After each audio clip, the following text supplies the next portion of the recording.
As a number of investigations looking into former President Trump continue, including two involving Special Counsel Jack Smith, a former member of Trump's legal team, sat down with CBS News this afternoon.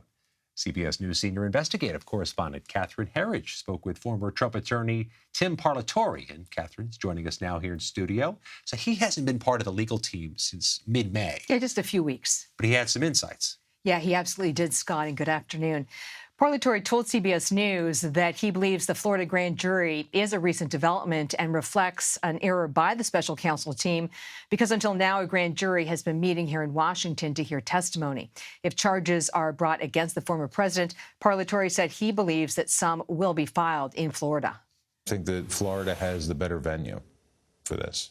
I think that if you bring it in D.C., you're giving a very big, juicy motion to dismiss.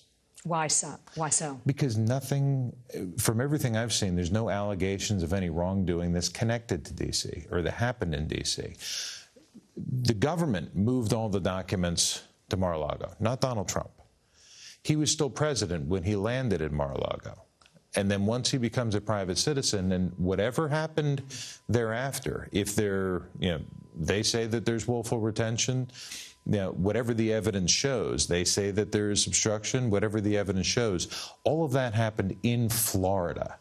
Nothing happened in D.C. And so if you can't make a nexus argument as to any overt act that happened in Washington, D.C., then you don't have a case in Washington, D.C. It would have to be brought in Florida. It would have to be brought based on the evidence that you've seen. Yes.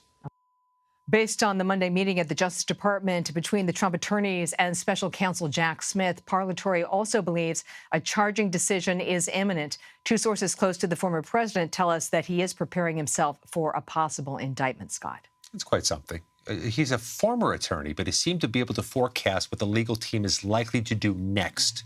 What is he forecasting?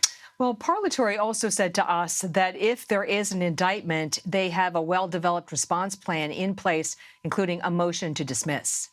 So just to be clear, when you left former President Trump's legal team about 2 weeks ago, there was a plan in place if he were indicted.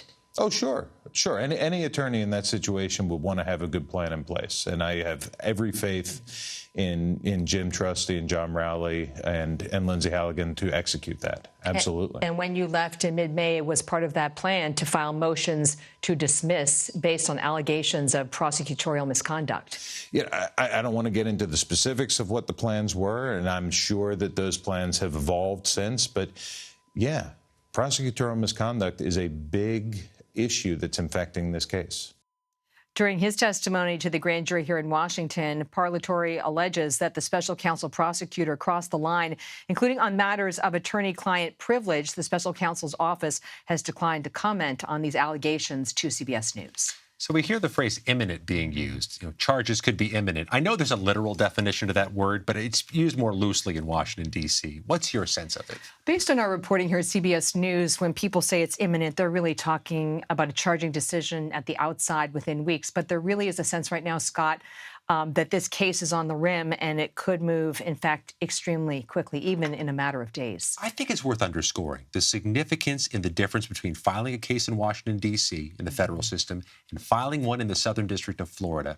Explain the significance of that contrast. Well, based on the evidence and what we heard from Parlatore, he's making the case, and he's seen a lot of the evidence to date, that it would make the most sense to bring charges if you're looking at obstruction or the unlawful retention of national defense information, to do it sort of at the scene of the crime, which is in Florida, not in Washington, D.C. He also indicated that if charges were brought in Washington, the Trump legal team would move to dismiss. Final thing, I think, is when you start to consider the jury pool, right? And that, I think, has to be foremost in the special counsel's mind in terms of making that decision and weighing the calculus of it. We sure have seen the demography of the jury be important in the January 6 cases. Correct. Where D.C. juries have truly convicted every single defendant to go to trial. Certainly the Trump legal team is being mindful of where the jurors are and who the jurors could be. Yeah, correct. Catherine Herridge in studio. Great reporting. Thank Good you. interview. I really appreciate your time. You're welcome.